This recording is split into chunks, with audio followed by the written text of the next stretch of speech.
معزز سامعین کرام، بزرگوں اور نوجوان دوستوں، عقیدت اور محبت کے ساتھ حضور پرنور شافع یوم النشور،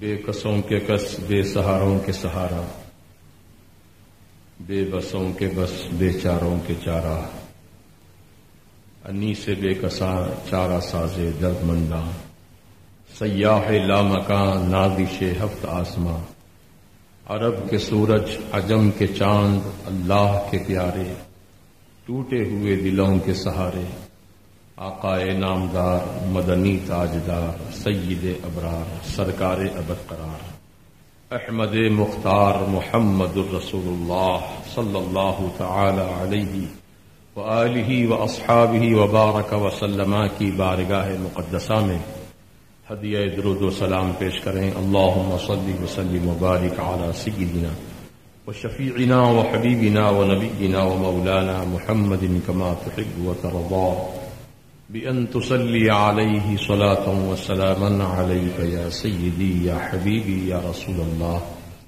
صلی اللہ تعالی علیہ وسلم۔ آج کی گفتگو کا عنوان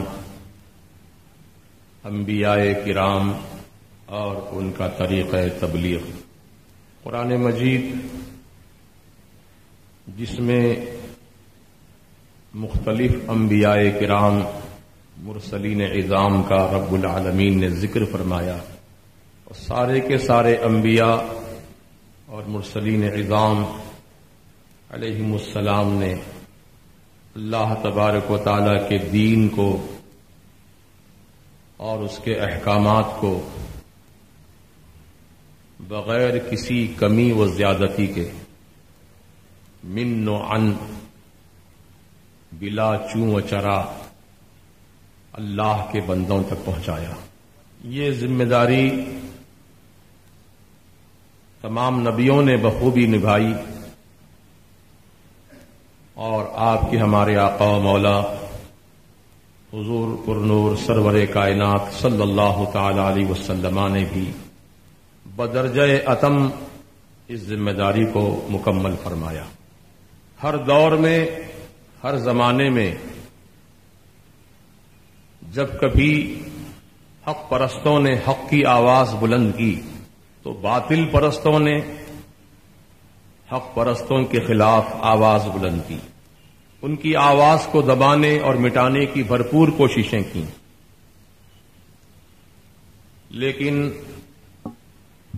اللہ کے محبوب نبیوں نے، رسولوں نے ان کی کسی بات کی پرواہ نہ کی، نہ کسی کی لالچ میں آئے، نہ کسی کی دھمکی سے مرعوب ہوئے، نہ کسی کا عہدہ اور تخت و تاج دیکھ کر اپنے بیان کو تبدیل کیا، بلکہ حق کا پیغام پوری ذمہ داری کے ساتھ، حقانیت کے ساتھ، صداقت کے ساتھ، دلیری کے ساتھ، بہادری کے ساتھ قوم کے سامنے پیش کیا۔ چنانچہ قرآن مجید میں سیدنا نوح علیہ السلام کا بھی ذکر موجود ہے، سیدنا ابراہیم علیہ السلام کا بھی ذکر موجود ہے۔ حضرت نوح علیہ السلام 950 سال تک اللہ کے بندوں کو اللہ کا پیغام سناتے رہے، لیکن اس قوم نے آپ کے پیغام کو ماننے سے انکار کیا۔ نہ صرف انکار کیا بلکہ آپ کا مذاق اڑایا، تمسخر کیا، ہنسی اڑائی، تانے کسے۔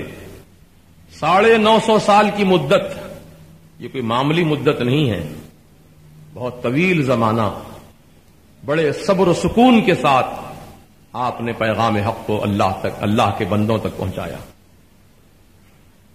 پھر ایک وقت وہ آیا کہ آپ نے جب دیکھا کہ یہ قوم ماننے والی نہیں ہے، یہ حق کا پیغام قبول کرنے والی نہیں ہے، تو آپ نے رب تعالی کی بارگاہ میں اپنے ہاتھوں کو اٹھایا اور دعا کی کہ مولا اس قوم کو تو اپنے عذاب میں گرفتار کر. اللہ کا عذاب آیا. اس قدر بھیانک عذاب کہ ساری نافرمان قوم اس طوفان میں، اس قہر خداوندی میں غرق ہو گئی، سوائے ان کے جن پر پروردگار عالم نے رحم فرمایا، اور پروردگار نے اپنے رحم و کرم سے ان کو اس قہر سے، اس عذاب سے بچا لیا، محفوظ رکھا. حضرت سیدنا ابراہیم علیہ السلام بچپن سے لے کر آخری عمر تک آپ اللہ کا پیغام اللہ کے بندوں کو پہنچاتے رہے.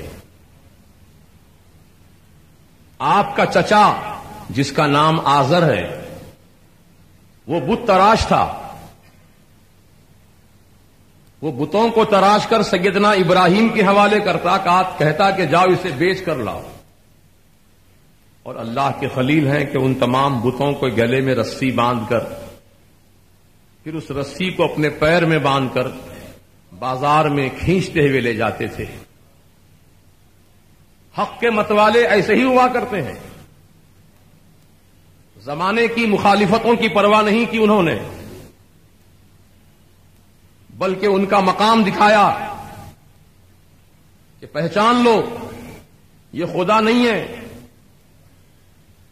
جو میری پیر سے بندھی ہوئی رسی میں کھینچے چلے آ رہے ہیں. خدا جو ہے وہ طاقتور ہوتا ہے، قدرت والا ہوتا ہے، حی اور قیوم ہوتا ہے. وہ لم یلد ولم یولد اس کی شان ہے. نہ اس کے کوئی ماں باپ ہے، نہ اس کی کوئی اولاد ہے. اللہ کے خلیل برابر پیغام حق پہنچاتے رہے. ایک موقع یہ بھی آیا کہ آپ نے تمام بت خانے کے بتوں کو اپنے ہاتھوں سے تہس نہس کر دیا.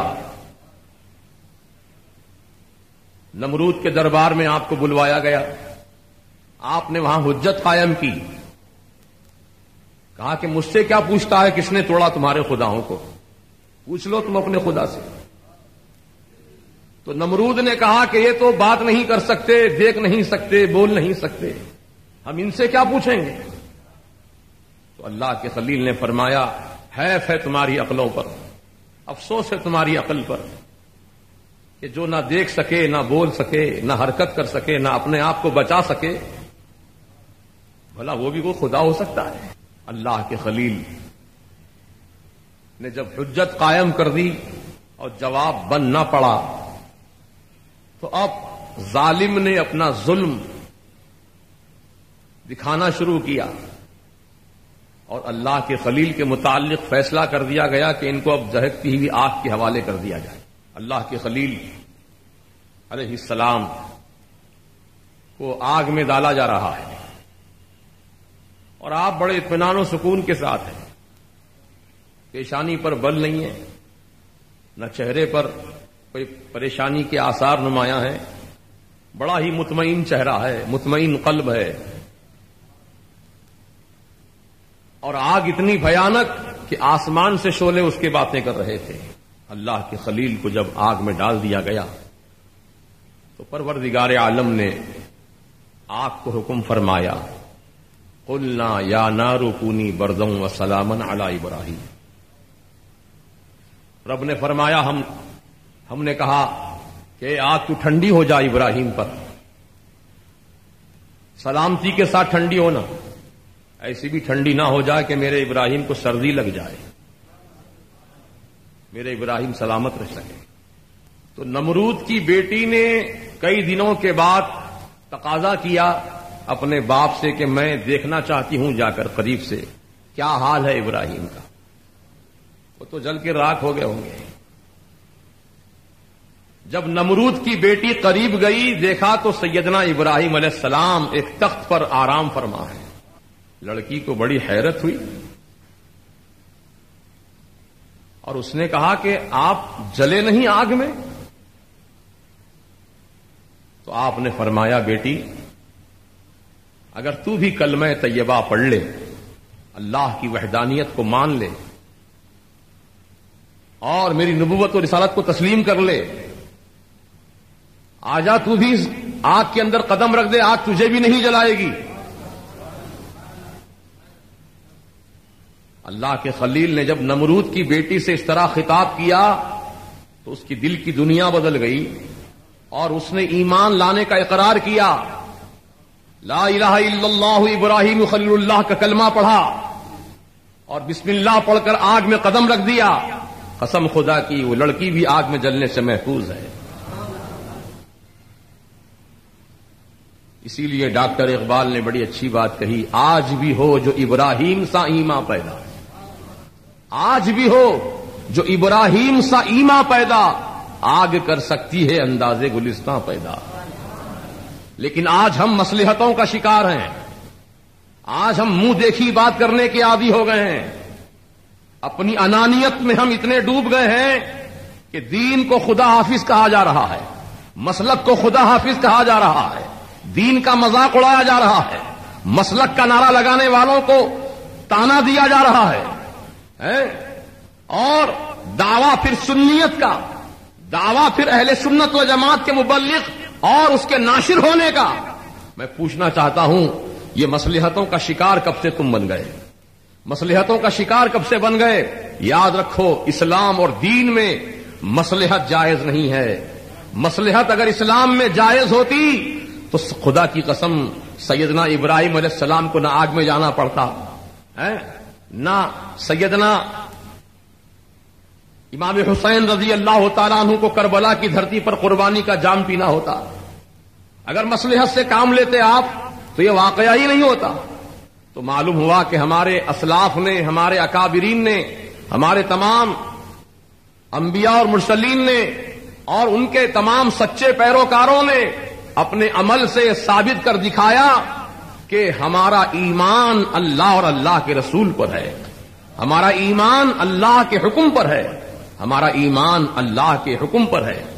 وہ کسی کی دیکھا دیکھی تقلید نہیں کرتے ہیں، وہ کسی کی صورت دیکھ کر فیصلے نہیں کرتے ہیں، نہ کسی کی ہاں میں ہاں ملاتے ہیں، بلکہ وہ تو حق کی تائید کرتے ہیں، حق پر جمے رہتے ہیں اور حقانیت کا ساتھ دیتے ہیں۔ تو اللہ تعالیٰ بھی ان کی مدد فرماتا ہے، کیونکہ اس کا وعدہ ہے۔ قرآن کریم کی آیت ہے، سن لیجئے، أولئك كتب في قلوبهم الإيمان وأيدهم بروح منه۔ وہ لوگ جن کے دلوں میں اللہ نے ایمان نقش کر دیا، جن کے قلوب میں، جن کے دلوں میں اللہ نے ایمان نقش کر دیا ہے، اللہ اکبر، وہ ایمان جن کے دلوں میں نقش ہو چکا ہے، اب نہ مصلحت کا شکار ہوتے ہیں، نہ کسی کی بیجا تائید کرتے ہیں، نہ کسی کا مذاق اڑاتے ہیں، بلکہ وہ اللہ کے دین پر مضبوطی سے قائم رہتے ہیں۔ اگرچہ ان کا باپ ان کے مخالف کھڑا ہو جائے، ان کا بھائی سگا ان کا مخالف کھڑا ہو جائے، ان کا سگا بیٹا اگر مخالفت میں کھڑا ہو جائے تو اس کی پرواہ نہیں کرتے ہیں، پرواہ کرتے ہیں تو اللہ اور اللہ کے رسول کے حکم کی پرواہ کرتے ہیں۔ یہی وہ لوگ ہیں کہ جن کے دلوں میں اللہ نے ایمان نقش کر دیا ہے، وَأَيَّدَهُمْ بِرُوحٍ مِّنْهُ، اور اللہ تعالیٰ ان کو روح القدس کے ذریعے سے مدد فرماتا ہے، روح کے ذریعے سے مدد فرماتا ہے۔ اگر وہ نہتے ہیں، اکیلے ہیں، تو خدا کی قسم وہ یہ نہ سمجھیں کہ ہمارا کوئی ساتھ دینے والا نہیں ہے، ہم کیسے حق کی بات کریں، ہماری کوئی ہاں میں ہاں ملانے والا نہیں ہے، ہم کیسے حق کی بات کریں، ہم کیسے حقانیت کا کلمہ بلند کریں، ہمارا کوئی ساتھ دینے والا نہیں ہے، ہمارے پاس پیسہ نہیں ہے، ہمارے پاس سرمایہ نہیں ہے، ہمارے پاس دولت نہیں ہے، ہمارے پاس افرادی قوت نہیں ہے۔ اس طرح کی باتیں سوچ کر جو حق کا راستہ چھوڑ دیتے ہیں یا خاموشی میں سلامتی سمجھتے ہیں، عزیزان محترم، تو پروردگار عالم نے ایسے لوگوں کے بارے میں فرمایا ہے کہ جو لوگ ایمان جن کے دلوں میں نقش ہو چکا ہے وہ کسی کی پرواہ نہیں کرتے ہیں، کیونکہ وہ اکیلے بھی ہوں تو اللہ تعالیٰ اپنی روح سے مدد فرماتا ہے، اپنی روح سے مدد فرماتا ہے۔ سرکار سیدنا اعلی حضرت امام اہل سنت، مجدد دین و ملت، امام عشق و محبت، امام احمد رضا خان فاضل بریلوی علیہ الرحمت و رضوان نے جب باطل پرستوں اور باطل جماعتوں کا چہرہ بے نقاب کیا، قوم کے سامنے، ملت کے سامنے، دنیا کے سامنے پہچان لو یہ غدار رسول ہیں، پہچان لو یہ باغی مصطفیٰ ہیں، پہچان لو یہ گستاخ رسول ہیں، پہچان لو یہ باغی خلفائے راشدین ہیں، پہچان لو یہ باغیان صحابہ ہیں، پہچان لو یہ باغیان غوث و خواجہ ہیں۔ حضور سیدنا اعلی حضرت نے ایک ایک کا چہرہ بے نقاب کر کے دکھا دیا، قوم کے سامنے ان کی تعلیمات کو رکھ دیا، ان کے غلط عقائد کو رکھ دیا اور عوام کو بتا دیا کہ دیکھو یہ باطل عقیدے والے ہیں، یہ باطل جماعت والے ہیں، ان کے پیچھے نہ جانا، ان کی صحبت اختیار نہ کرنا، ان کی سنگت اختیار نہ کرنا، ورنہ تمہارا ایمان تباہ ہو جائے گا، تمہارا ایمان برباد ہو جائے گا، تمہارا ایمان تمہارے سینے سے رخصت ہو جائے گا۔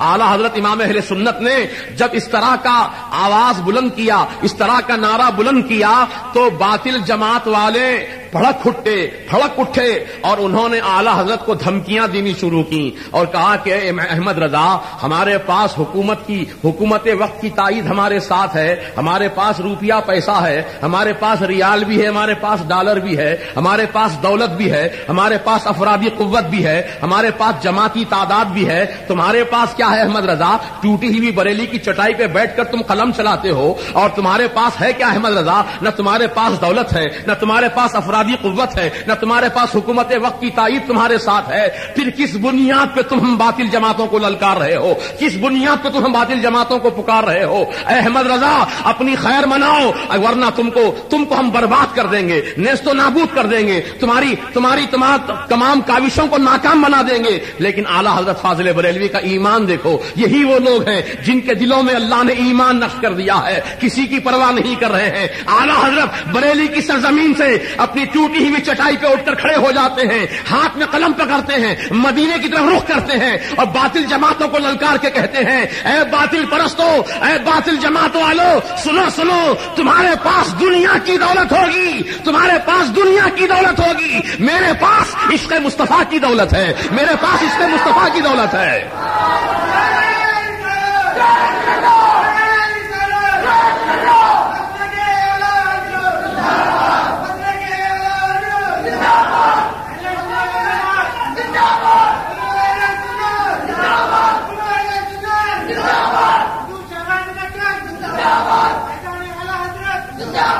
اے باطل جماعت والو، تمہارے پاس ریال ہوگا لیکن میرے پاس رسول کی آل ہے۔ سبحان اللہ، رسول آل رسول کا دامن میں نے پکڑا ہے، سیدنا سید آل رسول کا دامن میں نے پکڑا ہے، میرے ہاتھوں میں آل رسول کا دامن ہے۔ اللہ اکبر، آل رسول کا دامن جسے نصیب ہو جائے، آل رسول سے جس کو نسبت ہو جائے، خدا کی قسم دنیا کی ساری دولتیں اس کے سامنے ہیچ ہیں۔ اور اعلی حضرت فاضل بریلوی نے ببانگ دہل اعلان کیا کہ میں تمہاری دھمکیوں سے مرعوب ہونے والا نہیں ہوں، تمہاری بندر بھپکیوں سے ڈرنے والا نہیں ہوں، بلکہ کل بھی احمد رضا حق کی بولی بولتا تھا، آج بھی بولی بول رہا ہے، اور انشاءاللہ جب تک احمد رضا کی رگوں میں خون جاری ہے، جب تک میری سانس کا تار باقی ہے، احمد رضا رسول کی محبت کا ترانہ گنگناتا رہے گا، باغیان مصطفیٰ کے خلاف بغاوت کا پرچم بلند کرتا رہے گا۔ یہی تو اعلی حضرت کا مسلک ہے، یہی تو اعلی حضرت کی تعلیمات ہے کہ عشق مصطفیٰ کا نعرہ بلند کرو، باغیان مصطفیٰ سے بغاوت کا اعلان کرو،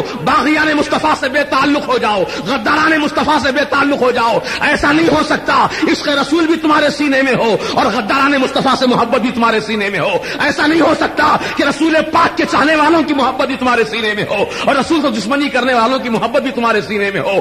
ایسا ڈھکوسلا کرنے والے ہی قوم کو آج برباد کر رہے ہیں، ملت کو تباہ کر رہے ہیں۔ میں آج کے اس اجتماع میں ببانگ دہل آپ کے سامنے اعلان کرنا چاہتا ہوں اور میں یہ بات واضح طور پر عرض کر دینا چاہتا ہوں کہ ایمان کی جب بات آتی ہے تو عزیزان محترم، ایمان صرف محبت رسولی کا نام نہیں ہے، ایمان صرف عشق رسولی کا نام نہیں ہے، بلکہ ایمان جہاں محبت رسول کا ہمیں پیغام دیتا ہے، ایمان جہاں ہمیں عشق مصطفیٰ کا پیغام دیتا ہے، وہی ایمان ہم کو یہ بھی درس دیتا ہے کہ جو خدا کے دشمن ہیں، جو رسول کے دشمن ہیں، ان دشمنوں سے بے تعلق ہو جاؤ، ان دشمنوں سے اپنا کوئی تعلق نہ رکھو، ان کی تم اپنی مجلسوں میں مت بلاؤ، ان کو اپنے محفلوں میں مت بلاؤ، اپنے اسٹیجوں کی زینت مت بناؤ اور ان کو اپنے قریب مت کرو. نہ تم ان کے پاس جاؤ نہ ان کو اپنے پاس آنے دو. رسول کے بارگاہ کے جو غدار ہیں ان غداروں سے بے تعلق ہو جانا یہ محبت رسول کی سچی دلیل ہے, عشق مصطفیٰ کی سچی دلیل ہے. عزیزان محترم, یہ میں صرف ہوائی فائرنگ کی بنیاد پہ نہیں کہہ رہا ہوں بلکہ حق کہہ رہا ہوں, کیونکہ اللہ تعالیٰ نے قرآن میں ارشاد فرمایا فَمَن يَكْفُرْ بِالطَّاغُوتِ وَيُؤْمِن بِاللَّهِ. طاغوتی قوتوں کا انکار کریں, شیطانی قوتوں کا انکار کریں, وَيُؤْمِن بِاللَّهِ, اور اللہ پر ایمان لائیں. اللہ پر ایمان بعد میں لانا, پہلے طاغوت کا انکار کرو, پہلے شیطانی قوتوں کا انکار کرو, اس سے اپنا اظہار بیزارگی کر دو اور پھر اللہ پر ایمان لاؤ. تمہارا ایمان سچا مانا جائے گا, ایمان مکمل مانا جائے گا. ایسا نہیں ہو سکتا کہ منافقین سے بھی دوستی رکھی جائے اور مومنین سے بھی تعلق رکھا جائے. عزیزان محترم, میرے اعلیٰ حضرت کا ایک واقعہ مجھے یاد آ گیا, عرض کر دیتا ہوں, ایمان تازہ ہو جائے گا. اعلیٰ حضرت فاضل بریلوی علیہ رحمت و رضوان عصر کی نماز پڑھ کر کے اپنی مسجد کے دروازے کے سامنے چارپائی پہ تشریف رکھتے تھے. سامنے کچھ کرسیاں رکھوائی جاتی تھیں, ملاقات کرنے والے لوگ آتے تھے, مختلف قسم کے مسائل پوچھتے تھے. اعلیٰ حضرت ان کے سوالوں کا جواب ارشاد فرماتے تھے. چنانچہ اسی اثنا حضرت مولانا ننھے میاں صاحب قبلہ وہ تشریف لائے اور کہنے لگے, حضور حیدرآباد دکن سے ایک رافضی عالم آپ سے ملاقات کرنے کے لیے آیا ہے. حضور آپ سے ملاقات کرنا چاہتا ہے, صرف ملاقات کی غرض سے اتنا دور دراز کا سفر کر کے آیا ہے. ابھی یہ گفتگو چل ہی رہی تھی کہ وہ آنے والا شخص پہنچ گیا اعلیٰ حضرت کے پاس. ننھے میاں صاحب نے اشارہ کیا کرسی پر بیٹھنے کے لیے, وہ مہمان آیا اور کرسی پر بیٹھ گیا. لیکن اعلیٰ حضرت کا ایمان دیکھو, اعلیٰ حضرت کا عقیدہ دیکھو کہ آپ نے اس کی طرف توجہ ہی نہیں کی. اس غدار رسول, غدار صحابہ کی طرف توجہ نہیں کی, نظر اٹھا کر دیکھا بھی نہیں. بات کرنا تو بڑی دور کی بات ہے, دیکھا تک نہیں. آخرکار وہ خشانہ ہوا, شرمندہ ہوا اور وہ اٹھ کر تھوڑی دیر کے بعد چلا گیا. تو ننھے میاں صاحب نے اعلیٰ حضرت سے کہا, حضور یہ کیا بات ہے, یہ کیا بات ہے, ایک آنے والا دور دراز کا سفر کر کے صرف آپ سے ملاقات کرنے کے لیے آیا, نہ آپ نے اس کو بیٹھنے کے لیے فرمایا, نہ اس سے آپ نے کوئی گفتگو فرمائی, نہ اس کی طرف آپ نے توجہ ہی کی. حضور ایسا بھی کیا ہے, اخلاق ہمیں یہی سکھلائے گئے ہیں, ہر آنے والے کے ساتھ ایسا ہی سلوک کیا جائے. تو اعلیٰ حضرت کو جلال آ گیا اور فرمایا, ننھے میاں سنو, غور سے سنو, ہمارے اکابر پیشوا نے ہم کو ایسے ہی اخلاق سکھلائے ہیں. ہمارے اکابر پیشوا نے ہم کو ایسے ہی اخلاق سکھلائے ہیں. کیا تم کو نہیں معلوم, مسجد نبوی شریف ہے, جمعہ کا دن ہے, رسول پاک ممبر پر خطبہ ارشاد فرما رہے ہیں. دوران خطبہ آقا نے مسجد کے اندر سے منافق کا نام لے کر مسجد سے باہر نکلوا دیا. یہ اخلاق رسول نے ہم کو سکھلائے ہیں کہ منافقین سے کوئی تعلق نہ رکھو, منافقین سے دوستی مت رکھو, منافقین سے اپنا کوئی دوستی مت کرو, ان سے اپنے قریب مت آنے دو اور تم ان کے قریب مت جاؤ. یہ رسول پاک علیہ الصلوۃ والسلام کا ارشاد گرامی ہے. چنانچہ حدیث مسلم شریف مجھے یاد آ رہی ہے, سرکار مدینہ علیہ السلام کا فرمان عالی شان ہے, سیکون فی آخر امتی اناس یحدثونکم بما لا تسمعوا انتم ولا آباؤکم ایاکم و ایاہم. رواہ مسلم شریف نے اس حدیث کو روایت کیا ہے.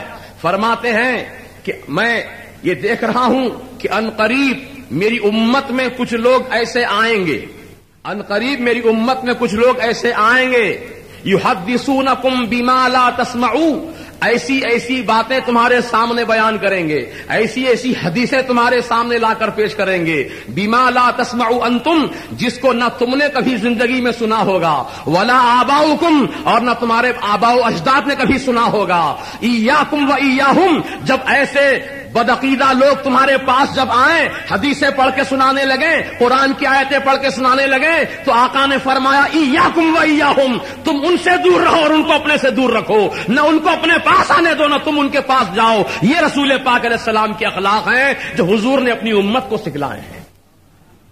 اور ننھے میاں سنو, سیدنا عمر فاروق رضی اللہ تعالیٰ عنہ مسجد نبوی سے نماز ادا کر کے اپنے مکان تشریف لے جا رہے تھے کہ راستے میں ایک شخص آپ کو ملا, اور کہا حضور میں مسافر ہوں، بھوکا ہوں، مجھے کچھ کھانا کھلا دیجئے۔ حضرت سیدنا عمر ابن خطاب رضی اللہ تعالیٰ عنہ امیر المومنین ہیں، خلافت کے عہدے پر فائز ہیں، آپ اشارہ کرتے ہیں میرے ساتھ چلو۔ وہ شخص آپ کے ساتھ ساتھ چلتا ہے، دولت خانے پر پہنچتے ہیں، آپ اپنے خادم کو حکم فرماتے ہیں دسترخوان بچھوا دو، دسترخوان پہ کھانا لگوا دو۔ تو وہ مہمان کھانا کھاتے کھاتے بدعقیدگی کی کوئی بات کر گیا، بد مذہبیت کی کوئی بات کھانے کے دوران کر گیا، سیدنا عمر رضی اللہ تعالیٰ عنہ کو جلال آ گیا۔ آپ نے فرمایا اپنے خادم سے کہ کھانا اٹھوا لو فوراً اور اس کا کان پکڑ کے باہر کر دو۔ یہ ہے اخلاق ہمارے آقا کے، یہ ہے اخلاق سیدنا عمر فاروق رضی اللہ تعالیٰ عنہ کے۔ منافقین سے ہنس ہنس کے ملنا یہ عشق رسول کی دلیل نہیں ہے، منافقین سے گلے ملنا یہ محبت رسول کی دلیل نہیں ہے، بلکہ غداران مصطفیٰ کو کان پکڑ کے اپنی محفلوں سے نکالنا یہ اخلاق مصطفیٰ ہے۔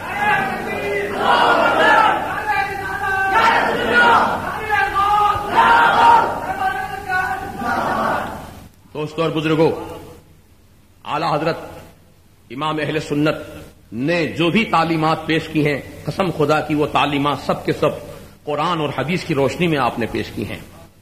اپنے دل سے کوئی بات آپ نے نہیں بتائی، بلکہ وہی بات آپ نے اپنی ملت کے سامنے، قوم کے سامنے پیش فرمایا جو خدا کا حکم ہے، رسول پاک کا حکم ہے، جو صحابہ کا طریقہ ہے، جو اولیاء اللہ کا طریقہ ہے، انہی تمام باتوں کو آپ نے من و عن پیش کیا، کیونکہ آپ بحیثیت مجدد کے دنیا میں تشریف لائے ہیں، اور مجدد کی شان یہ ہوتی ہے کہ انبیاء کرام نے جو دین قوم کے سامنے پیش کیا تھا، امت کے سامنے پیش کیا تھا، اور لوگ اپنی نادانیوں سے، اپنی کم علمی سے یا اپنی جہالتوں سے جو دین میں نئی نئی باتیں شامل کر لیے تھے اور جنہوں نے دین کی صورت کو مس کر دیا تھا، مجدد جو ہوتا ہے ایسے مسائل کو حل کر کے قوم کی رہنمائی کرتا ہے اور دین کی تجدید کرتا ہے، دین کی تجدید کرتا ہے، اور ایسے لا ینحل مسائل جو عام علماء اور عام مفتیوں سے حل نہ ہو سکیں، ان لا ینحل مسائل کو مجدد اللہ اور اللہ کے رسول کی عطا سے جو علم انہیں ملتا ہے، اس علم کی روشنی میں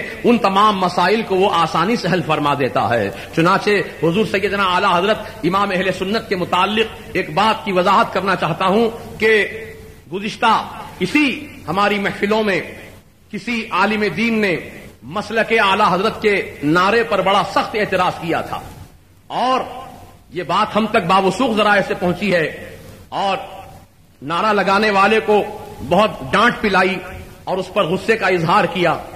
عزیزان محترم، میں اس کی وضاحت کرنا چاہتا ہوں، کیونکہ کہنے والے نے یہ بھی کہا تھا یہ پانچویں امام کہاں سے آئے، یہ مسلک پانچواں مسلک کہاں سے آ گیا۔ تو عزیزو، امام کی جہاں تک بات ہے، یہ بات ذہن نشین رکھیے کہ ہمارے آقا بھی امام ہیں، ہمارے آقا بھی نبی بھی ہیں، رسول بھی ہیں، ولی بھی ہیں، صدیق بھی ہیں، شہید بھی ہیں اور امام بھی ہیں۔ اللہ نے اپنے نبی پاک کو ہر قسم کا درجہ عطا فرمایا، جو کمالات کے جتنے درجے ہوتے ہیں وہ تمام درجے اپنے پیارے حبیب پر مکمل فرما دیا۔ یہ شان ہے ہمارے آقا کی۔ نبوت میں سب سے اعلیٰ، رسالت میں سب سے اعلیٰ، صداقت میں سب سے اعلیٰ، ولایت میں سب سے اعلیٰ۔ ولایت کی بات آئی ہے تو آپ سوچ رہے ہوں گے کہ بھئی نبی ولی کیسے ہو سکتے ہیں، نبی ولی کیسے ہو سکتے ہیں، آپ سوچ رہے ہوں گے۔ تو یہ بات حدیث کی روشنی میں عرض کر دیتا ہوں کہ اللہ کے جتنے بھی نبی ہیں وہ سب ولی ہیں اللہ کے۔ ہر نبی اللہ کا ولی ہوتا ہے لیکن ہر ولی نبی نہیں ہوتا، ہر نبی ولی ہے لیکن ہر ولی نبی نہیں۔ تو ہمارے آقا کو جو اللہ نے ولایت دی، ولی بنایا، تو ایسا ولی کہ اس ولایت کے درجے کو کوئی بڑے سے بڑا ولی نہ کوئی پہنچا ہے نہ قیامت تک پہنچ سکتا ہے۔ اس کی مثال سن لو حدیث کی روشنی میں کہ ایک دن سرکار اپنے حجرے میں تشریف فرما تھے، دروازہ بند تھا۔ حضرت سیدہ بی بی عائشہ صدیقہ رضی اللہ تعالی عنہ تشریف لائیں، دستک دی، اندر سے آواز آئی کون ہو؟ تو آپ نے جواب ارشاد فرمایا انا عائشہ، میں عائشہ ہوں۔ پھر اندر سے جواب سوال ہوا من عائشہ، کون عائشہ؟ تو آپ نے جواب ارشاد فرمایا عائشہ بنت صدیق بنت ابو بکرین، کون عائشہ؟ تو آپ نے فرمایا ابو بکر کی بیٹی عائشہ. پھر اندر سے سوال ہوا کون ابو بکر؟ تو فرمایا گیا صدیق رسول اللہ صلی اللہ علیہ وسلم، اللہ کے رسول کے جو صدیق ہے وہ ابو بکر کی بیٹی ہوں میں. پھر اندر سے سوال ہوا من الرسول، کون رسول؟ تو پھر آپ نے جواب ارشاد فرمایا محمد رسول اللہ، محمد اللہ کے رسول. پھر اندر سے سوال ہوا من محمد، کون محمد؟ ہر سوال کا جواب تو دیتی رہیں. کون؟ عائشہ. کون عائشہ؟ ابو بکر کی بیٹی. ابو بکر کون؟ صدیق. کون صدیق؟ رسول اللہ کے صدیق. کون رسول؟ محمد رسول اللہ صلی اللہ علیہ وسلم. تو اب کون محمد؟ جب یہ سوال ہوا تو حضرت عائشہ کے ہوش ٹھکانے نہ رہے. آپ حالت استجاب میں ڈوب گئیں اور سوچنے لگی کہ یا اللہ یہ ماجرا کیا ہے؟ یہ حجرہ تو میرے آقا کا ہے، میں اچھی طرح جانتی ہوں یہ میرے آقا کا حجرہ ہے. اندر سے سوال اس قسم سے ہو رہے ہیں، ہر سوال کا جواب میں دیتی رہی. لیکن جب من محمد کی بات آئی کون محمد، تو اب پریشان ہے کیا جواب دیا جائے اس کا. آپ حیران تھی، خاموش تھی. اتنے میں تھوڑی دیر کے بعد دروازہ کھلا تو سرکار اندر حجرے میں تشریف فرما ہے. بی بی عائشہ صدیقہ اندر تشریف لے گئیں، سلام عرض کیا، کہا حضور میں بہت دیر سے دروازے کے باہر کھڑی ہوں، اس قسم سے سوالات ہوتے رہے، میں جواب دیتی رہی. آخرکار سوال کرنے والے نے سوال کیا من محمد، کون محمد؟ تو میں لاجواب ہو گئی حضور یہ معاملہ کیا ہے، یہ ماجرا کیا ہے، جبکہ آپ کے سوا یہاں کوئی دوسرا اور نہیں ہے، آپ ہی تو اندر بیٹھے ہیں حضور. یہ سوالات کون کر رہا تھا، یہ معاملہ کیا تھا؟ تو سیدنا سرکار مدینہ علیہ الصلوۃ والسلام نے اپنی زوجہ پاک سے ارشاد فرمایا یا عائشہ لی مع اللہ وقت، اے عائشہ میرا معاملہ اللہ کے ساتھ ہے. یعنی ایک وقت خاص مقرر ہے اللہ کے ساتھ کہ جب میں ہوتا ہوں میرا مولا ہوتا ہے. ولا ولی مقرب ولا نبی مرسل، اس وقت میں نہ کوئی نبی مرسل ہوتا ہے اللہ کے قریب میں، نہ کوئی فرشتہ ہوتا ہے اللہ کے قریب میں ہوتا ہوں میرا مولا ہوتا ہے.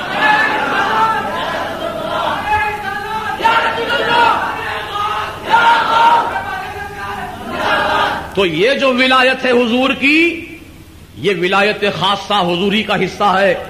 اور رسول پاک علیہ السلام نے ارشاد فرما دیا کہ میرے ساتھ میں اللہ کے ساتھ ہوتا ہوں، اور ایک وقت خاص ہوتا ہے، اس وقت میں نہ کوئی نبی مرسل ہوتا ہے، نہ کوئی فرشتہ ہوتا ہے، میں ہوتا ہوں، میرے مولا کی ذات ہوتی ہے. تو یہ رسول کی ولایت ہے. تو ہمارے آقا نہ صرف نبی ہیں، رسول بھی ہیں، صدیق بھی ہیں، شہید بھی ہیں اور ولی بھی ہیں. شہید کیسے ہیں اس بات کا ثبوت میں نے محرم کی تقریر میں دے چکا ہوں. جس کے پاس اگر معلومات حاصل کرنی ہو تو کیسٹ حاصل کر لے، ورنہ پھر تفصیل بتانے میں کافی وقت نکل جائے گا. میرے آقا بھی شہید ہیں. وہ شہید اس طرح ہیں، ضمناً بات سن لیجئے کہ جو یہودی بڑھیا آپ کو گوشت میں زہر ملا کر دی تھی، تو اللہ تعالی کے حکم سے اس وقت تو زہر اثر نہیں کیا حضور پر، کیونکہ وہ بڑھیا جانتی تھی کہ یہ زہر اتنا خطرناک ہے جو بھی کھائے گا فوراً ہلاک ہو جائے گا. لیکن رسول پاک علیہ السلام گوشت میں ملا ہوا زہر کی بوٹی جب اٹھا کر کھانا چاہتے ہیں تو بوٹی عرض کرتی ہے سرکار سے یا رسول اللہ مجھ کو مت کھائیے، مجھ میں زہر ملا دیا گیا ہے. بوٹی کو زبان آ گئی، سرکار مدینہ کا ہاتھ لگا، بوٹی کو زبان مل گئی، بولنے کی صلاحیت پیدا ہو گئی. اللہ اکبر. لیکن رسول پاک جانتے ہیں، علم غیب جاننے والے مصطفیٰ جانتے ہیں یہ زہر میں گوشت میں زہر کیوں ملا کر دیا جا رہا ہے، کیا وجہ سے دیا جا رہا ہے. یعنی آپ یہ جانتے تھے یہ بڑھیا یہ دیکھنا چاہتی ہے اگر واقعی میں اللہ کا سچا نبی ہوں تو یہ زہر کا اثر اس وقت مجھ پہ اثر نہیں کرے گا. چنانچہ آپ نے اللہ کا نام لیا اور اس زہر آلود گوشت کو تناول فرمایا. آپ پر کوئی اثر ظاہر نہیں ہوا، تھوڑا سا پسینہ آیا اور اس پسینے کے اثر سے زہر پورا زائل ہو گیا. سرکار حشاش بشاش صحت مند تر و تازہ نظر آئے تو یہودی بڑھیا وہ ایمان لے آتی ہے، سرکار کے قدموں میں گر پڑتی ہے، کہتی ہے بے شک آپ اللہ کے سچے نبی ہیں. اس وقت تک تو اثر نہیں ہوا تھا، لیکن جب سرکار کے پردہ پر فرمانے کا وقت آیا تو اللہ تعالیٰ کی مرضی یہی تھی کہ میرے محبوب کو شہادت کا بھی درجہ دے دوں. چنانچہ اللہ تعالیٰ نے رسول پاک کی رحلت کے وقت میں، وصال کے وقت میں اسی زہر کے اثر کو لوٹ جانے کا حکم فرمایا. وہی زہر کا اثر اللہ ہی کے حکم سے لوٹ کر آیا اور اسی زہر سے میرے آقا اس دنیا سے پردہ فرماتے ہیں. یہ حضور کی شہادت ہے. تو امامت بھی ہے، ولایت بھی ہے، صداقت بھی ہے، شہادت بھی ہے، نبوت بھی ہے، رسالت بھی ہے، امامت بھی ہے. تو ہمارے حضور امام بھی ہیں، لیکن کس کے امام ہیں؟ آپ نبیوں کے امام ہیں، آپ رسولوں کے امام ہیں. یعنی ہمارے آقا جب شب معراج مسجد اقصی پہنچے تو حضور کی اقتداء میں 1,23,999 انبیاء اور مرسلین نے آپ کی اقتداء میں نماز ادا کی. آپ کو سبوں نے اپنا امام تسلیم کیا, سب نبیوں نے اپنا امام مانا. اسی لیے ہمارے آقا بھی امام ہیں, لیکن کس کے امام ہے؟ نبیوں کے امام ہیں, رسولوں کے امام ہیں.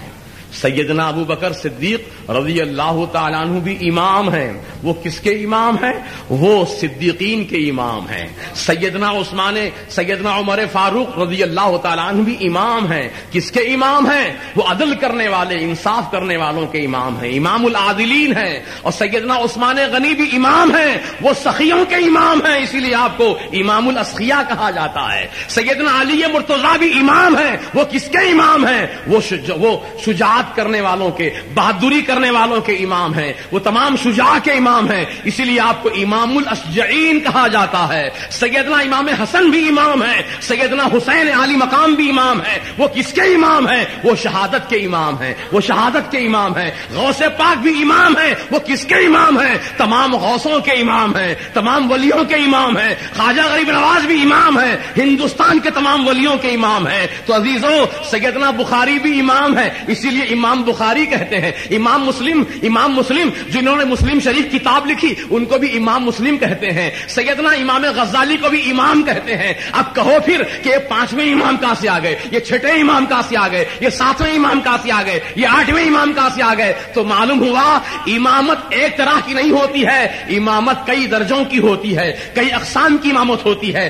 آپ کی ہماری مسجد میں بھی امام ہوتے ہیں. یہ رکعتوں کے امام ہیں, یہ نماز کے امام ہیں, یہ نمازوں کے امام ہیں. ہم بھی نیت کرتے ہیں اقتدیت بہذا الامام, اس امام کے پیچھے ہم نماز پڑھ رہے ہیں. اب اگر کوئی پوچھے کہ مسجد محی الدین بیگم کے جو امام ہیں یہ 10ویں امام کہاں سے آ گئے, یہ مکہ مسجد کے جو امام ہیں یہ 12ویں امام کہاں سے آ گئے, یہ 13ویں امام کہاں سے آ گئے؟ نہیں, ہر مسجد کا امام ہوتا ہے, ہر جماعت کا امام ہوتا ہے, ہر ایک کی امامت الگ الگ درجے کی ہوتی ہے. تو اب سنو, اعلیٰ حضرت کو ہم امام اہل سنت کہتے ہیں. تو کیوں کہتے ہیں؟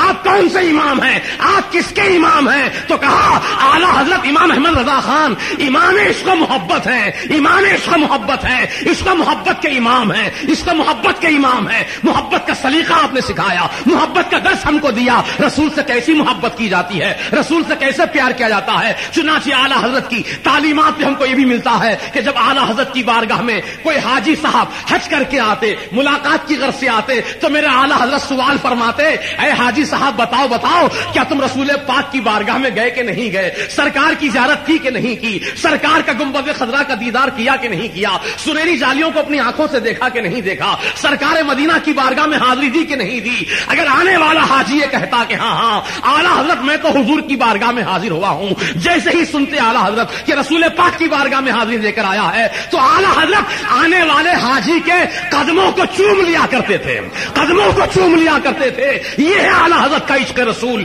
یہ ہے اعلیٰ حضرت کا محبت رسول کہ وہ رافضی آیا تھا.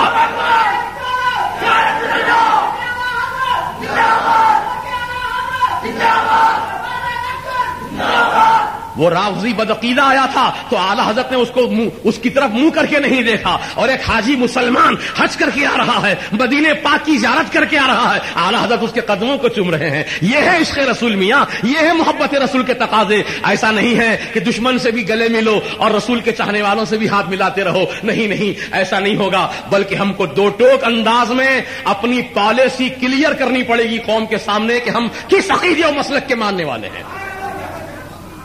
ہم کو اپنی پالیسی ڈکلیئر کرنی پڑے گی.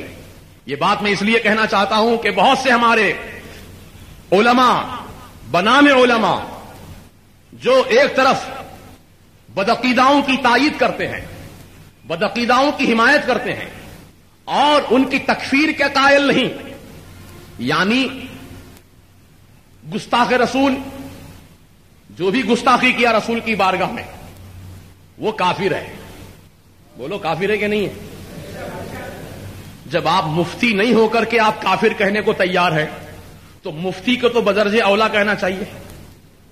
آپ مفتی نہیں ہونے کے باوجود آپ کہہ رہے ہیں بے شک کافر ہے وہ جو رسول کی شان میں گستاخی کیا ہے, اور یقیناً کافر ہے وہ. رسول کی شان تو بہت اعلیٰ و عرفہ ہے.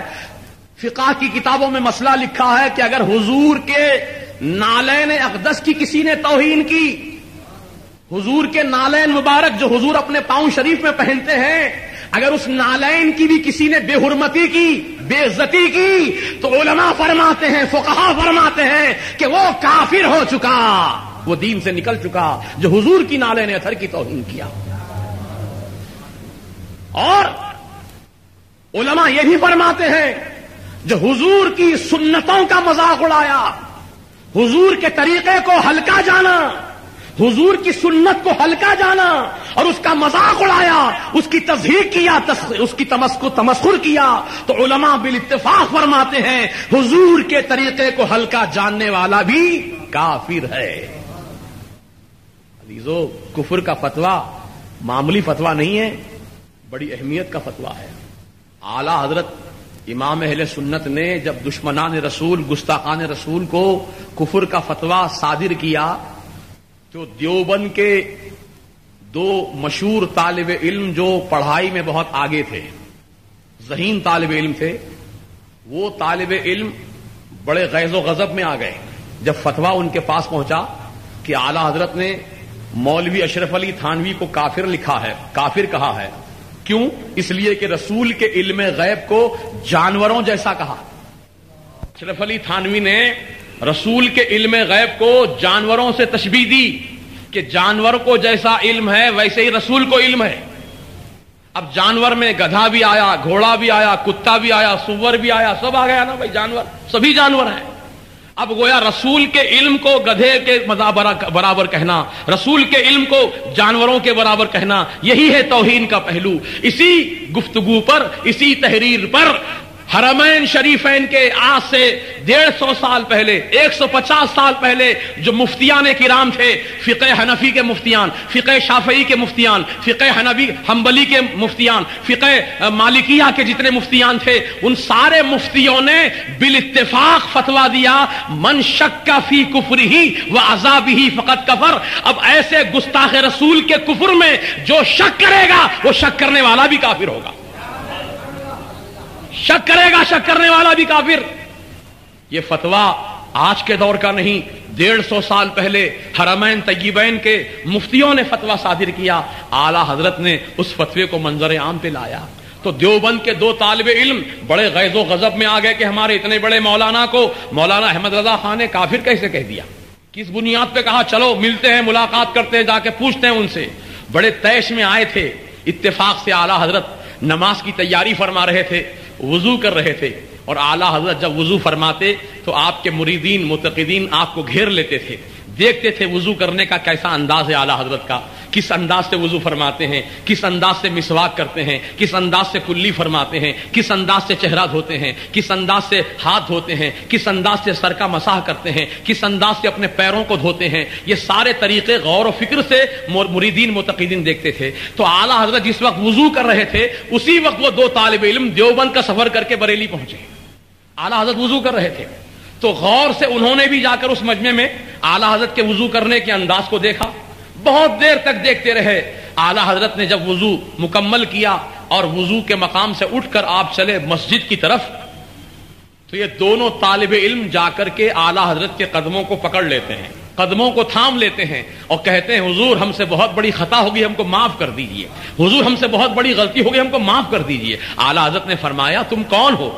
تم کون ہو؟ میں تم کو نہیں جانتا، تم نے کیا خطا کی ہے وہ بھی نہیں جانتا، پھر مجھ سے تم کس بات کی معافی چاہتے ہو؟ کیسی خطا تمہاری؟ کیسی معافی تمہاری؟ بتاؤ تو صحیح ماجرا کیا ہے؟ تو ان لوگوں نے کہا حضور بات دراصل یہ ہے کہ آپ کے فتوے کو ہم نے دیکھا کہ آپ نے بہت بڑے مولانا اشرف علی تھانوی کو آپ نے کفر کا فتویٰ دیا، تو ہم دیوبند کے طالب علم یہ جاننے کے لیے آئے تھے، یہ سمجھنے کے لیے آئے تھے کہ آپ نے کس بنیاد پہ ان کو کافر کہا ہے۔ لیکن حضور آپ کے وضو کرنے کے انداز کو ہم نے دیکھا، ہمارے سارے مسئلے کا حل کا جواب ہم کو مل گیا، ہمارے سارے مسئلے حل ہو گئے آپ کا وضو کرنے کو دیکھ کر۔ تو کہا کیا بات ہے، ذرا وضاحت کے ساتھ پیش کرو۔ ہم نے کہا حضور بات دراصل یہ ہے کہ جب آپ اپنے وضو کے اعضاء کو دھو رہے تھے تو کتنی احتیاط سے دھو رہے تھے.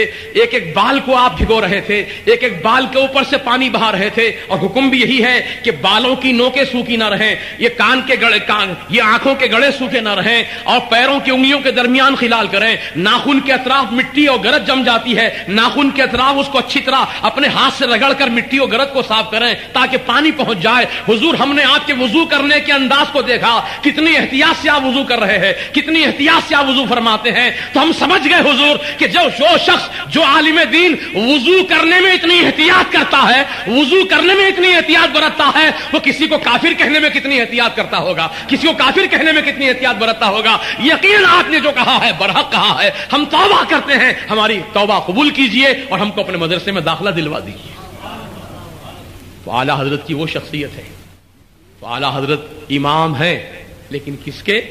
عشق و محبت کے امام ہے, اہل سنت و جماعت کے امام ہے, عاشقان رسول کے امام ہیں, محبان مصطفیٰ کے امام ہیں, غوث و خواجہ کے چاہنے والوں کے امام ہیں.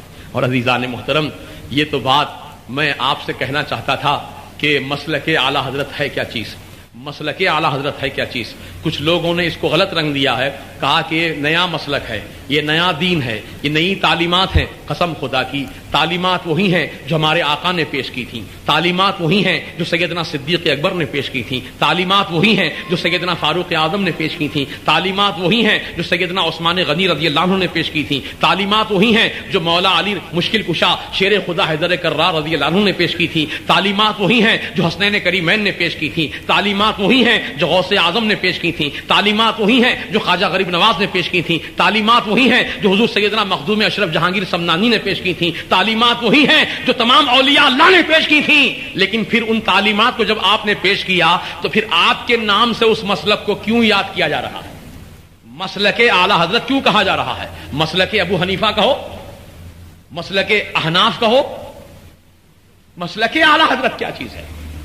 تو عزیزان محترم, اس کا جواب یہ ہے کہ دیوبندی, وہابی, تبلیغی جتنی جماعتیں ہیں, یہ لوگ بھی اپنے آپ کو حنفی سنی مسلمان کہتے ہیں کہ ہم بھی حنفی سنی مسلمان ہیں.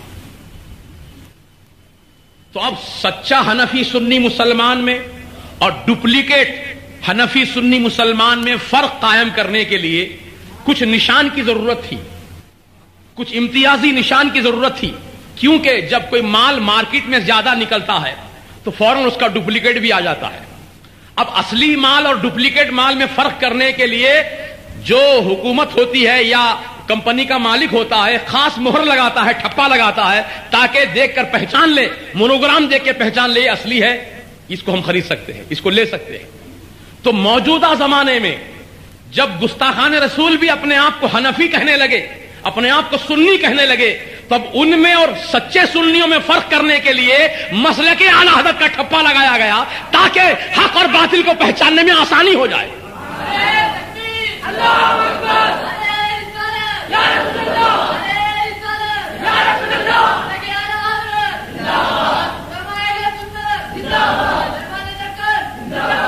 ہر پیلی چیز سونا نہیں ہوتی نا بھائی, ہر پیلی چیز سونا نہیں ہوتی. پیتل بھی پیلا ہوتا ہے, سونا بھی پیلا ہوتا ہے, لیکن دونوں میں فرق جاننے کے لیے کسی کسوٹی پر گھس کے دیکھنا پڑے گا, اور وہ گھسنے کی صلاحیت سونار کو ہوتی ہے. وہ پتھر بھی اس کے پاس ہوتا ہے کہ جس پر وہ گھس کے دیکھتا اس کو کسوٹی کہتے ہیں. فوراً 1 سیکنڈ میں بتا دے گا یہ اصلی ہے یا نقلی ہے, سونا ہے کہ پیتل ہے کہ تانبا ہے کہ کیا ہے, وہ دھات فوراً بتا دے گا آپ کو. تو کسوٹی ایسی چیز ہوتی ہے کہ جس پہ کھرا کھوٹا ظاہر ہو جاتا ہے. تو اعلیٰ حضرت کا مسلک جو ہم بولتے ہیں یہ کسوٹی ہے, آج کے زمانے میں یہ کسوٹی ہے.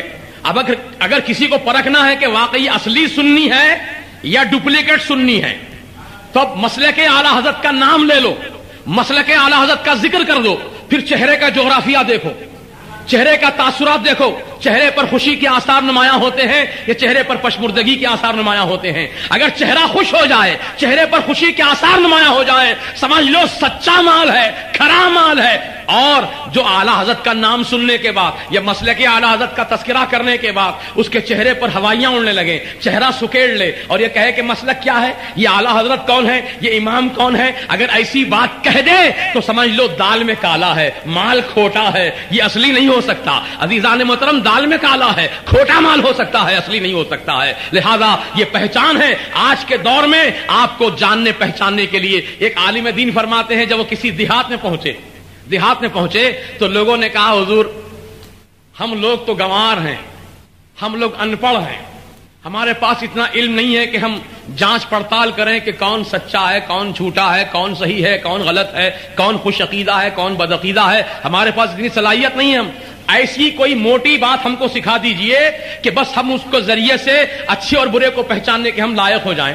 تو عالم دین نے فرمایا کہ بس موٹی سے موٹی بات سکھاتا ہوں کہ آپ کسی کو کھرا کھوٹا سمجھنا ہے، جاننا پہچاننا ہے تو امام احمد رضا کا نام لے لو، اعلی حضرت کا نام لے لو، پھر اس کا چہرہ دیکھو، اگر چہرہ خوش ہو جائے سمجھ لینا مال کھرا ہے، اور اگر سننے کے بعد نام اعلی حضرت کا چہرے پر ہوائیاں اڑنے لگیں اور چہرہ سکڑ جائے سمجھ لو مال کھوٹا ہے، مال کھوٹا ہے. یہ موٹی پہچان ہے جو آج کے دور میں بھی آپ اس کو استعمال میں لا سکتے ہیں، اور آپ یقیناً آزما کے دیکھ سکتے ہیں. خدا کی قسم ہر ایک کو ہم نے دیکھا، بہت چھان چھان کے ہم نے دیکھا اور کہیں نہ کہیں جھول پایا. آج جیسا کہ ہمارے جامع نظامیہ کے مفتیان کرام کے متعلق اکثر لوگ یہ جانتے ہیں یہ اہل سنت و جماعت کا ادارہ ہے، یہ پکے سنیوں کا ادارہ ہے، لیکن وہی سنی مفتیوں سے جب پوچھا گیا کہ مولانا اشرف علی تھانوی کے متعلق آپ کیا فرماتے ہیں تو لکھا جواب کہ ہم تکفیر کے قائل نہیں ہیں،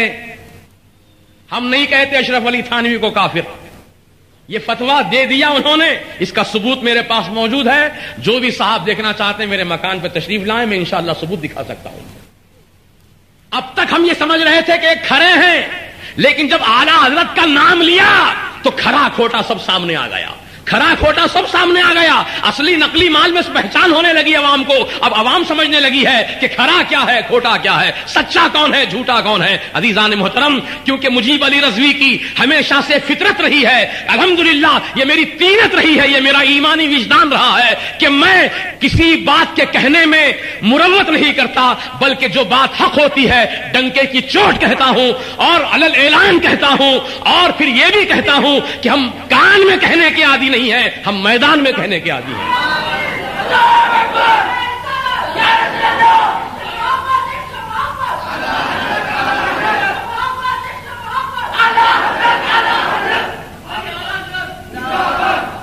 تو ہم آپ کے سامنے ان تمام وضاحتوں کے ساتھ مؤدبانہ گزارش کرتے ہیں کہ آپ حضرات مسلک اعلیٰ حضرت پر سختی سے قائم ہو جائیں اور اپنے اندر دو چیزوں کو پیدا کیجیے، ایک محبت رسول اور دوسرے باغیان رسول سے بغاوت، دشمنان رسول سے دوری. یہ دو چیزیں محبت کے لیے ضروری ہیں. مثال کے طور پر آپ جس سے دوستی کرتے ہیں اگر کوئی شخص اس سے دشمنی کرے، اس دوست سے آپ کی دشمنی کرے تو بتاؤ وہ دشمن آپ کی نظر میں کیا ہوگا؟ دوست کہلائے گا یا دوست کا دشمن کہلائے گا؟ بولیے. اپنے دوست کا دشمن بھی دشمنی ہوتا ہے، اور دشمن سے دوستی کرنے والا بھی دشمن ہوتا ہے. دشمن سے دوستی مت کرو، نہ دشمن کے دوست سے دوستی کرو، نہ دشمن سے دوستی کرو، بلکہ ان سے بے تعلق ہو جاؤ اپنے ایمان کی اگر سلامتی چاہتے ہو. الحب فی اللہ والبغض فی اللہ، یہ سنت ہے رسول کی، یہ طریقہ تبلیغ ہے رسول کا. محبت اللہ کے لیے، دشمنی اللہ کے لیے. نہ میں آپ کی قبر میں آؤں گا، نہ آپ میری قبر میں آئیں گے، نہ عزیز بھائی میری قبر میں آئیں گے، نہ عزیز بھائی کی قبر میں میں جاؤں گا. جس کا ایمان اس کے ساتھ، جس کا عقیدہ اس کے ساتھ، جس کا عمل اس کے ساتھ.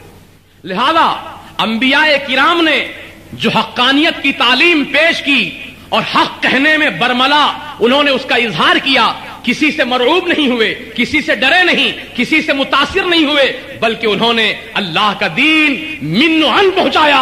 ہماری علماء کی بھی ذمہ داری ہے، علماء اہل سنت کی ذمہ داری ہے کہ وہ رسول پاک علیہ السلام کے احکامات کو من و عن عوام تک پہنچائیں. جہاں رسول سے محبت کی حدیث سناتے ہیں، وہیں رسول کے دشمنوں سے جو دوری اختیار کرنے والی حدیثیں ہیں ان حدیثوں کو بھی ہم پیش کریں، ان حدیثوں کو بھی عوام کے سامنے لائیں. اور ان کو بتائیں کہ محبت کے تقاضے یہ بھی ہیں، محبت کے تقاضے وہ بھی ہیں۔ عزیزان محترم، اللہ تبارک و تعالی ہم سب کو ان ذمہ داریوں کو نبھانے والا، ان ذمہ داریوں کو پورا کرنے والا بنائے۔ میں آپ سے مؤدبانہ گزارش کر کے رخصت ہوتا ہوں کہ مسلک اعلی حضرت ہی آج کے دور میں حقانیت کی پہچان ہے، صحیح دین اور صحیح مسلک کی پہچان ہے، اور اعلی حضرت کی تعلیمات میں سے کسی ایک تعلیم کو کوئی آج تک دکھا نہیں سکا کہ آپ کی تعلیمات قرآن سے ہٹی ہوئی ہیں، آپ کی تعلیمات حدیث سے ہٹی ہوئی ہیں، آپ کی تعلیمات اقوال فقہا سے ہٹی ہوئی ہیں، آپ کی تعلیمات اقوال صحابہ سے ہٹی ہوئی ہیں، نہیں، بلکہ آپ کی تعلیمات وہی تعلیمات ہیں جو ہمارے اکابرین نے پیش کیا تھا۔ تو آج کے دور میں آپ کی تعلیمات کو عام کرنا، یعنی دین کی تعلیمات کو عام کرنا جو اعلی حضرت نے پیش کی تھیں، یہ وقت کا اہم ترین تقاضا ہے۔ اور اتفاق سے یہ سفر المظفر کا مہینہ ہے، اور اسی مہینے میں 25 تاریخ کو اعلی حضرت کا وصال ہوا۔ اعلی حضرت کی تعلیمات کو عام کرنا اور ان پر سختی سے عمل پیرا ہونا، یہ آج کے وقت کا اہم ترین تقاضا ہے۔ اور میں بالکل اللہ کے گھر میں بیٹھ کر یہ بات اللہ کی قسم یاد کر کے کہتا ہوں، کعبۃ اللہ کی قسم یاد کر کے کہتا ہوں، مقام ابراہیم کی قسم یاد کر کے کہتا ہوں کہ اللہ کی قسم، کعبۃ اللہ کی قسم، قرآن عظیم کی قسم، قرآن عظیم کے 6666 آیتوں کی قسم، مسلک اعلی حضرت ہی حق ہے، مسلک اعلی حضرت ہی حق ہے، مسلک اعلی حضرت ہی حق ہے۔ ہم اس سب کو حق پر قائم رہنا ہے، حق کا ساتھ دینا ہے، حق کی تائید کرنا ہے۔ اللہ تعالیٰ مجھ کو اور آپ سب کو اللہ عمل کی توفیق رفیق عطا فرمائے۔ دانستہ نادانستہ ہم سے جو بھی بھول چوک ہوئی، پروردگار عالم اس سے ہمیں معاف فرمائے، اور آئندہ ہمیں غلطیوں سے بچنے کی توفیق رفیق عطا فرمائے۔ صلی اللہ تعالیٰ علی خیر خلقہ سیدنا محمد و آلہ وصحبہ اجمعین۔ مولا تعالیٰ تو اپنے کرم سے ہمارے گناہوں کو معاف فرما دے، ہماری خطاؤں کو بخش دے۔ یا اللہ، سرکار مدینہ علیہ السلام کی محبت ہم کو عطا فرما، سرکار کے چاہنے والوں کی محبت عطا فرما، اور سرکار سے دشمنی کرنے والوں، ان سے بغض و عداوت رکھنے والوں سے ہم کو دوری اختیار کرنے کی توفیق عطا فرما۔ مولا تعالیٰ ایمان کی سلامتی عطا فرما، اعمال صالحہ کی توفیق عطا فرما۔ صلی اللہ تعالیٰ علی خیر خلقہ سیدنا محمد و آلہ وصحبہ اجمعین برحمتک یا ارحم الراحمین۔ لا الہ الا اللہ۔ مسلک اعلی حضرت سلامت رہے، مسلک اعلی حضرت سلامت رہے، مسلک اعلی حضرت سلامت رہے، مسلک اعلی حضرت سلامت رہے۔ یا خدا چرخ اسلام پر تابد میرا تاج شریعت سلامت رہے، مسلک اعلی حضرت سلامت رہے، مسلک اعلی حضرت سلامت رہے، مسلک اعلی حضرت سلامت رہے، مسلک اعلی حضرت سلامت رہے۔ اے بریلی میرا باب جنت ہے تو، یعنی جلوہ گاہ اعلی حضرت ہے تو، بالیقین مرکز اہل سنت ہے تو، یہ تیری مرکزیت سلامت رہے، مسلک اعلی حضرت سلامت رہے، مسلک اعلی حضرت سلامت رہے۔